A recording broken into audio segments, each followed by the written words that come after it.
तो वो गोगी पिंकी और कप्तान लूट के खा गए पाकिस्तान का मौका फराहम किया जाए। उनको पहले से बताया जाए कि पोलिंग का मकाम क्या होगा, पोलिंग किस वक्त कंडक्ट होगी, और ये इतला सबको जानी चाहिए कि पार्टी के इलेक्शन हो रहे हैं। एक शख्स को बिला मुकाबला मुंतखब कर लिया गया, ना पोलिंग का वक्त बताया गया, ना पोलिंग का मकाम बताया गया, और ना ही सेक्शन 208 इलेक्शन एक्ट के लवाजमात पूरे किए गए।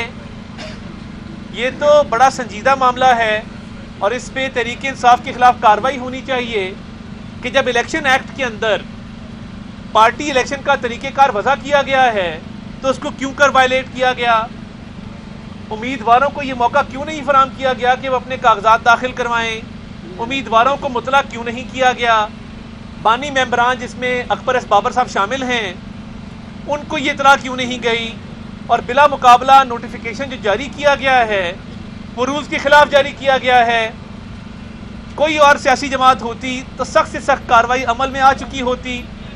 तो तहरीक इंसाफ के खिलाफ ये कार्रवाई होनी चाहिए कि इन्होंने फ्रॉड इलेक्शन करवाया है, झूठा इलेक्शन करवाया है, कानून की धज्जियां उड़ाई हैं। तो क्या वजह है कि ये इतने अरसे से कानून की खिलाफ वर्जी करते आ रहे हैं? क्योंकि इनको लाडलाइज्म सिंड्रोम है।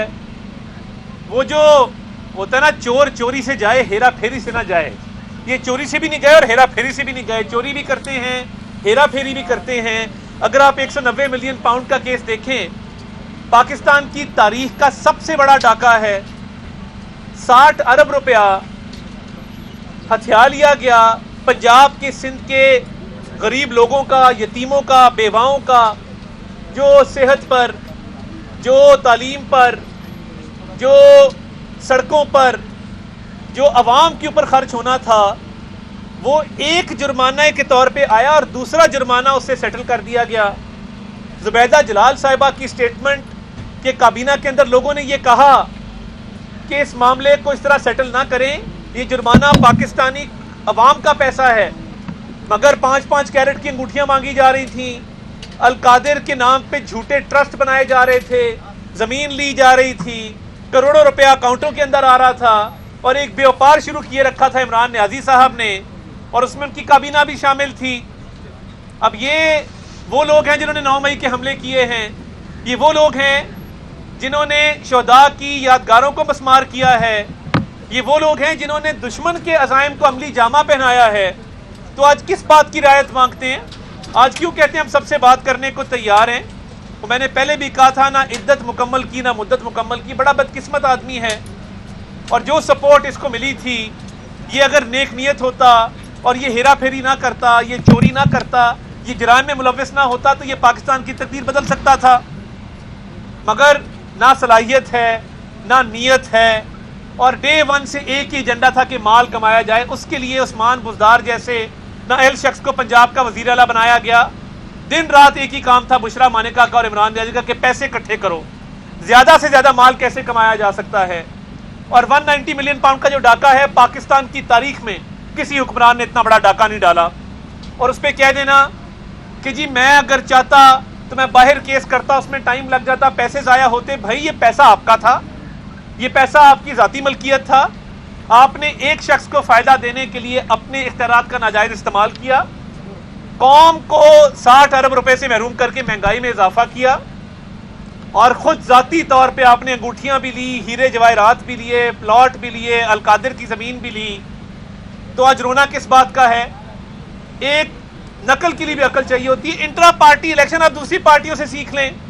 आप इंट्रा पार्टी इलेक्शन नहीं करा सके तो सख्त से सख्त कार्रवाई तहरीक इंसाफ के खिलाफ होनी चाहिए कि उन्होंने सेक्शन 208 की इलेक्शन एक्ट की खिलाफ वर्जी करते हुए इंट्रा पार्टी इलेक्शन ठीक नहीं करवाया।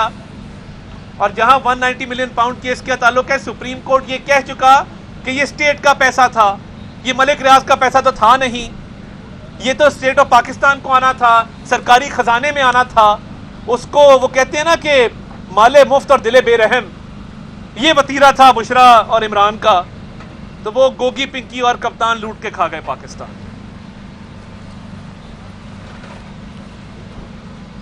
बिस्मिल्लाहिर्रहमानिर्रहीम। देखें, ये जो पूरा कॉन्टेक्स्ट है इस इंट्रा पार्टी इलेक्शंस का, ये जहाँ पे एक फेयर अपॉर्चुनिटी की बात करते हैं, जहाँ पर ये एक मसावी राइट देने का कि कंटेस्ट किया जाए उसकी बात करते हैं, तो जो अपनी जमात की सतह पर इस चीज़ को इम्प्लीमेंट नहीं कर सकते, चाहे जाए कि वो पूरे मुल्क में बात करें और आम इंतखाबात की बात करें, तो इस तरह की धांधली, इस तरह की बेईमानी, इस तरह की एक लोगों को उस अपॉर्चुनिटी से महरूम करना, तो ये तो इनकी अपनी पार्टी का कंडक्ट है। और जो गवर्नमेंट पीछे इमरान की रही 3-3.5 साल, ये सिर्फ 190 मिलियन पाउंड तक महदूद नहीं है, वो सिर्फ फरा गोगी या जो उनकी वाइफ थी बुशरा बीबी, उन तक महदूद नहीं है। ये इनके रैंक्स एंड कैडर्स के अंदर ये जो कैंसर था ये सरायत किया हुआ था।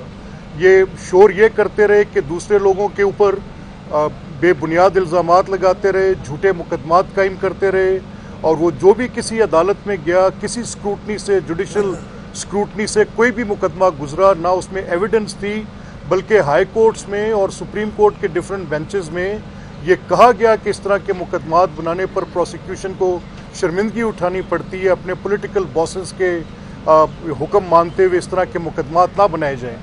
और ये जो उनकी उस वक़्त पूरी पॉलिटिकल टीम थी, वो भी इसी काम में लगी रही। जैसे अभी अता साहब ने उसकी उस्मान बुज़दार साहब की बात की, उस्मान बुज़दार ना सिर्फ खुद, उनकी पूरी कैबिनेट, वो हर तरह की करप्शन, मेल प्रैक्टिसेस में मुलव्वस थे। पंजाब का पूरा इंफ्रास्ट्रक्चर जो शहबाज साहब की गवर्नमेंट में बना था, वो आपने देखा होगा कि उसकी क्या इन्होंने हालत की, 5 साल के अंदर तबाही उतार दी। पूरा सूबा जो है वो एक खंडर की सूरत पेश करता रहा। आपने देखा कि वो जो करप्शन थी लोअर लेवल से लेके, वो आप देख रहे हैं पटवार से लेके, थाने से लेके, ऑफिसेज में, एक्सियंस के ऑफिसेज में, सेक्रेटेरिएट्स में, मिनिस्टर्स के ऑफिसेज में, it was a total chaos, एक तबाही उतरी हुई थी।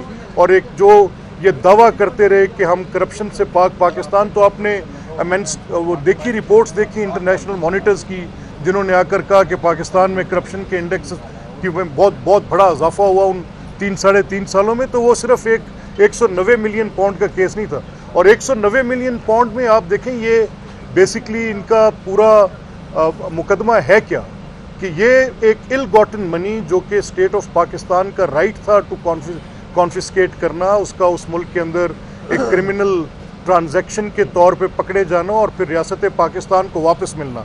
यानी एक तो वो 60 मिलियन वो जो 60 अरब रुपए हैं, उनको आपने रियासत पाकिस्तान तक वापस लाने दिया, और फिर दूसरा एक चीटेड मैनर में आपने कैबिनेट की पूरी पोजीशन को इस्तेमाल करते हुए उसको एक ऐसे अकाउंट में लैंड करवाया जो कि एक फाइन अकाउंट में जाने थे, यानी जो उस शख्स के ऊपर एक और जिम्मेदारी थी। तो ये एक दोहरा जुर्म है।